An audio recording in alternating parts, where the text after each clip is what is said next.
안녕하세요. 이제 이번에 세움에서 예비 고의를 위한 수능 최다 빈출 문학 개념어 특강을 깔게 된 이수진이라고 합니다. 이제 특강 제목이 좀 긴데요. 이번 영상은 한 10분 내외에 되는 영상으로 이제 이 수업에 대한 특장점과 그리고 어떤 친구들이 들으면 도움이 될지에 관한 얘기를 간략하게 설명을 해드리기 위해서 준비를 했습니다. 수능 최다 빈출 문학 개념은 특강은 사실 굉장히 흔한 특강은 아닙니다. 일반적인 특강 같은 경우에 특히 예비 고의를 대상으로 하는 특강들은 그냥 문학 특강이죠. 대부분 현대시, 이제 현대소설, 고전은문, 고전산문을 각각의 파트를 한 번씩 마무리하는, 그러니까 사실 다루는 작품이나 그리고 기본 교재 같은 경우는 죄다 비슷해요. 왜냐면 수능 기출이라든가 아니면 최근 5개년 학평에 나와 있는 문학 기출을 중심으로 현대시로 따로 모으고 현대소설 따로 모으고 요런 정도로 현대시의 기본 독해라든가 이제 현대소설의 기본 독해라는 문학의 기본 독해의 개념을 가르쳐주는 것이 일반적인 문학 특강의 개념이고요. 그리고 사실 그런 문학 특강은 시중에 굉장히 많이 널려 있습니다. 그래서 이제 그렇게 가장 원론적인 수업이라고 생각을 하실 수 있죠. 이제 문학 이론을 가르쳐주는 수업을 듣는 것이 도움이 안 되는 작업이라던가 아니면 이제 그 수업이 별로 의미가 없어서 이런 식의 수능 최다 빈출 문학 개념어 특강을 깐 건 아니에요. 일단 얘기를 들어보시면 수능 최다 빈출 문학 개념어 특강은 이제 문학이라는 파트를 설명하는 데 있어서 기존의 특강과 포인트가 좀 다릅니다. 기존의 특공들이 이론 이라고 우리가 얘기를 할 수가 있죠. 그러니까 각각의 윤동주의 시라든가 아니면 황석영의 소설이라든가 하는 부분에서 이론 파트는 사실 굉장히 자세하고 길어요, 어머니. 이제 원론적인 부분이죠. 현대시가 어떻고 현대소설이 어떤데 얘를 독해할 때 어떻고 윤동주가 어떤 사람이고 일제시대가 뭐고 이런 얘기를 일반적으로 원론적으로 하는 것이 이론 수업이고 이론 수업을 이제 한번 현대시를 특강으로 한번 돌렸다 그러면 애들이 대략 현대시에는 이런 게 있구나. 대강 이렇게 읽는 거구나. 이런 식으로 파악을 하죠. 그리고 대부분의 이론 수업은 이론을 한번 마무리하고 그리고 뒤쪽에 문제풀이를 살짝 합니다, 어머니. 근데 이제 이 살짝 하는 부분이 아예 안 하진 않죠. 하지만 이제 약간 숙제와 과제로 진행되는 이 문제풀이 부분이 강조점으로 세게 들어가거나 이런 작업을 하진 않습니다. 왜냐면 2학년이잖아요. 아마 3학년이 돼서야 이제 똑같은 현대시 수업이라고 해도 문제풀이가 3학년 때는 좀 더 세게 들어가는 성향이 있죠. 근데 이제 저는 이렇게 생각합니다. 이론을 배우고 문제로 넘어가게 되면 일반적으로 2학년 친구들은 이론에 훨씬 더 집중을 하게 돼요. 어쩔 수 없죠. 왜냐하면 수업에서 선생님이 지속적으로 강조한 것이 현대시가 무엇이고 어떻게 읽는 것이고 윤동주가 어떤 사람이고라는 사실을 강조를 했잖아요. 그래서 아이들은 이 이론을 굉장히 성실하게 있는 그대로 받아들입니다. 근데 이제 저는 이 수능 최다 빈출 문학 개념어 특강은 아이들이 여기서부터 시작하는 시선을 조금 돌려서 공부를 여기서부터 시작해보자 이렇게 얘기하는 특강이라고 생각하시면 될 것 같아요. 왜 문제에서부터 이론을 보는 파트로 이제 시선을 한번 돌려주느냐면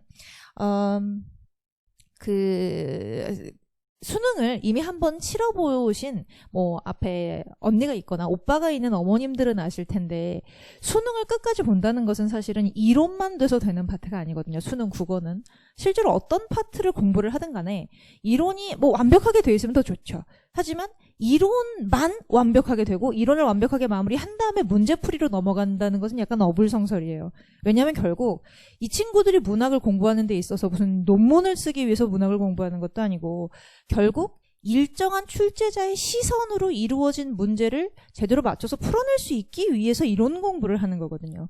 근데 이제 결국에 3학년에 가서 수능에서 점수가 나온다. 혹은 2학년 문학 내신에서 실제로 내가 문학 특강을 들었더니 점수가 나오더라. 이렇게 얘기를 하려면 그냥 이론만을 내가 열심히 공부해서 문제를 어떻게 푸는지 알겠더라. 이런 시선이 굉장히 어렵다는 얘기죠. 3학년에서 수능을 이미 봐보시는 어머님들은 아세요. 이론만 해서 될 게 아니라는 거. 왜냐하면 3학년에서 수능을 잘 보려면 정말 중요해지는 것이 실전 감각과 문제풀이 연습이거든요.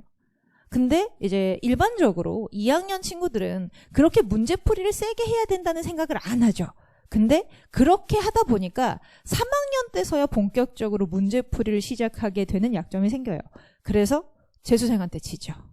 재수생은 이미 문제풀이만 집중적으로 이렇게 오랜 시간을 당연히 현 고3보다 많은 시간을 해왔기 때문에 이게 뭐 이럴 수도 있어요. 공부량이 많으니까 뭐 당연히 점수가 좋지 않냐. 이것도 맞는 얘기인데 동시에 그동안 이제 고1, 2 혹은 3학년 중반까지 이론에서 시작해서 문제풀이로 들어갔던 시선 자체를 재수생들은 문제에서 이론으로 들어가는 시선으로 1년 동안 거꾸로 공부를 한 거예요.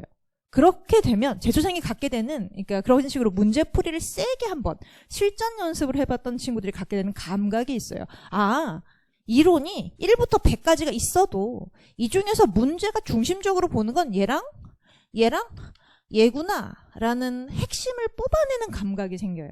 왜냐하면 출제자의 눈에서 거꾸로 돌아서 공부를 했기 때문에. 그래서 저는 이렇게 생각합니다. 재수를 하지 않기 위해서 혹은 고3 때 실전 연습을 할 수 있는 시기를 조금이라도 앞당기기 위해서 문학을 공부하고 문학을 배울 때 원론으로만 가르치면 안 된다.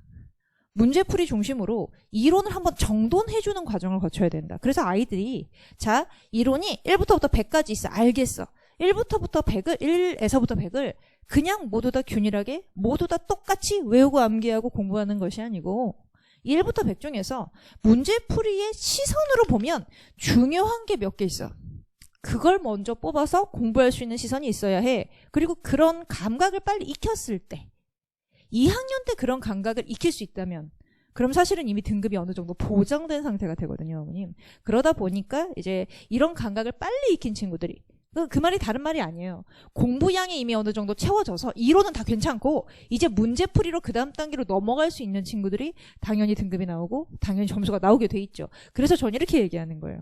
처음부터 문제풀이 중심으로 이론을 보는 출제자의 시선을 먼저 가르쳐주자. 이것이 사실은 이 수능 최다 빈출 문학 개념은 특강의 목적입니다. 그러면 이제 원론적인 수업을 들었던 친구보다 훨씬 더 문제에 접근하는 시선, 실전에서 문제를 풀어내는 힘이 훨씬 더 세지죠. 자, 좀 더 자세하게 말씀을 드리면 이 특강의 기본 교재는 어떻게 구성이 되냐면요, 어머님. 최근 5개년 수능과 학력평가 중에서 최다 빈출 문학의 정답 개념 선지를 뽑습니다. 뭐 어머님이 생각하시는 것보다 실제로 출제자의 시선, 문제를 내는 건 출제자의 눈이니까요. 출제자의 눈은 사실은 굉장히 정확하고 객관적이라 이 작업을 실제로 해보면 깜짝 놀라요, 어머님. 생각보다 정답이 되는 문학 개념어 선지는, 그러니까 다시 말하면 출제자가 중요하게 생각하는 문학 개념어는 굉장히 다양하거나 많지 않습니다. 오히려 20개, 25개 정도의 기본 개념에서 깨끗하게 묶여요. 자, 저희는 그 개념을 뽑습니다. 가장 대표적인 것이 대조 같은 거 있어요. 대조나 대비. 이제 어머님들이 어떻게 느끼실지 모르겠지만 수능에서 가장 최다 빈출 정답이 되는 선지입니다. 대조, 대비라는 단어가. 왜냐하면 대조와 대비는 어머니 A랑 B가 서로 반대편에 있잖아요. 그래서 이 대조를 뽑아내려면 아이가 그냥 한 단어를 읽으면 안 되고 두 단어를 동시에 읽어서 의미 파악을 할 수 있어야 되는 거예요. 그러니까 구조를 파악해야 되기 때문에 실제로 대조와 대비를 문학의 이제 정답 선지 중에서 가장 최고로 두죠. 그래서 가장 최다 빈출이 많은 단어의 정답 선지가 대조 대비입니다. 자, 이런 개념 하나를 뽑아요. 그리고 자, 이것이 어떤 시나 어떤 소설의 내부에서 어떤 식으로 모양을 잡고 있는지를, 자, 대조 대비가 정답 선지라면 그 대조 대비를 뽑아낼 수 있는 예시 작품이 여러 개 있지 않겠습니까? 예시 1, 뭐 예시 2, 예시 3, 예시 4 모두 다 수능에 나왔던 기출이겠죠. 이렇게 가르치는 거예요. 개념을 하나 뽑은 다음에 이 개념이 무슨 뜻인지 어떻게 뽑아내는지를 정확하게 개념 설명을 해주고 그리고 이걸 가르치죠. 이게 출제자가 좋아해. 이게 출제자가 정말 세게 생각하는 거야. 정말 중요한 거야. 라고 가르쳐준 다음에 자, 그것의 예시 작품을 공부하는 거예요. 당연히 원론적인 문학 수업보다 기본적으로 어떤 작품에 대한 원론적인 설명은 적습니다. 그럴 수밖에 없어요. 왜냐면 포인트가 거기가 아니니까. 하지만 이 수업의 포인트는 어떻게 하면 문제를 조금 더 정확하게 풀 수 있는지, 여러 개의 선지 중에서 조금 더 빠르게 어떤 선지가 출제자가 더 좋아하는 선지인지를 뽑아낼 수 있는지를 가르쳐주는 것이거든요. 그래서 자, 이런 식으로 교재 구성이 되고 결국에는 이러한 출제자의 눈을 통해서 문학의 핵심이랄 게 모두 다 정확하지 않겠어요? 출제자는 수능을 출제하는 출제위원이고 그 사람은 국어를 전공으로 했을 사람일 건데 문학에서 중요하게 생각하는 그 객관적인 시선이라는 건 모두 동일합니다. 근데 생각보다 원론적인 수업만 오래 들었던 친구들은 잘 알고 있는 건 굉장히 많은데 정말 출제자가 물어볼 만한 핵심을 잘 파악하지 못한다는 거. 그래서 그런 능력을 조금 더 끌어올려줄 수 있죠. 다시 말하면 지식을 늘린다기보다 어떤 작품이 들어와도 중요한 걸 뽑아낼 수 있는 능력치를 가르친달까라고 느끼시면 될 것 같아요. 그래서 이렇게 습득을 해놓은 친구들은 빠릅니다. 내신도 빠르고요. 수능도 빠릅니다. 왜냐하면 사실은 이 작업이 별 인지 없이 그러니까 문제풀이가 어떤 것이고 문제풀이를 통해서 작품을 공부하는 시선이 필요하다라는 생각이 없이 그냥 공부를 하면 대부분 이 작업을 3학년 2학기 때 시작을 하게 돼요. 실전 모의고사를 풀면서. 그때서야 좀 본격적으로 그런가 뭐 이런 느낌을 받거든요. 근데 그걸 2학년 겨울방학으로 땡기는 거죠. 예비 고2 친구들한테. 그래서 훨씬 더 빠른 과정이 될 거고. 자, 동시에 이런 과정이 진행돼서 수업은 좋은데 이제 이게 사실은 이 정도의 어떤 능력치를 획득을 하려면 양이 또 이렇게 담보가 돼야 되잖아요. 사실 저희는 고2 매산문 매산비 매산문 시리즈 아시죠? 그죠? 그냥 기출이 모여져 있는 교재예요. 매산문이 좋은 게 있죠. 하루에 3개씩 해야 된다는 거. 꾸준히 해야 된다는 거. 약간 국어를 습관으로 바꿀 수 있는 어떤 기회가 됩니다, 어머님. 그래서 매산문 과제를 일주일에 5일 해서 이제 일주일 하루에 3개의 지문씩 그리고 일주일에 5일치죠. 5일치씩 숙제를 내고 숙제 검사가 굉장히 철저하게 이루어져요. 저희 이미 비문학 특강이 진행 중인데 비문학 특강에서도 이미 매산비가 2번씩 애들이 똑같은 과정을 풀어내고 있거든요. 왜냐면 숙제 검사를 너무 세게 해서 그래요, 어머니. 그래서 자 매산문 과제를 통해서 학습 양을 확보할 수 있죠. 그러니까 문제풀이 양 자체를 끌어올릴 수 있죠. 공부라는 게 다른 게 아니거든요. 그냥 이제 수업을 들었는데 원론적인 수업을 듣고 내가 필기를 열심히 했어. 물론 그게 공부가 맞습니다. 공부가 맞는데 사실 수업 시간에 한 필기가 그렇게 내 안에 많이 와서 남아있지가 않아요. 아이들한테는. 그래서 아이들한테 필요한 게 뭐냐면 내 손으로 직접 풀었던 문제들이 남아야 되거든요. 그래서 이제 저희 이렇게 수업하고 과제로 매산문을 한 권을 이 10주 동안 모두 다 한 2번 정도 반복이 될 거예요, 어머님. 2번 정도 반복해서 풀리게 될 거고 그리고 자 미니 모의고사. 이건 실전 미니 모의고사 훈련입니다. 문학에 관한 실전 모의고사. 왜냐면 저희는 실전 감각을 키워주는 게 목적이고 실제로 출제자의 눈을 가르쳐줬으면 배웠던 작품 말고 안 배웠던 작품을 주더라도 출제자의 눈으로 좀 뽑아낼 수 있어야 되겠죠. 미니 모의고사가 이루어집니다. 시간제에서 푸는 거죠. 그리고 성적이 나오고 약점 파악이 되고 아이들한테 부모님한테 개별적으로 연락이 갈 거예요. 이걸 통해서 실전 감각도 업그레이드하는 정확하게 말하면 이 최다 빈출 문화 개념어 특강은 수능 직전에 할 것 같은 수업을 우리 2학년 겨울방학에 미리 해볼까?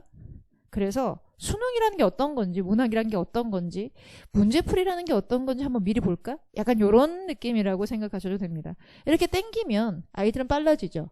선생님의 시선이 정확하고 그리고 목적지가 선명하기 때문에 그래요. 그래서 이런 식으로 구성된 이제 예비 고1을 위한 최다 빈출 문학 개념어 특강입니다. 궁금하신 사항 있으면 학원으로 전화 주시면 성실히 답변해 드리겠습니다. 감사합니다.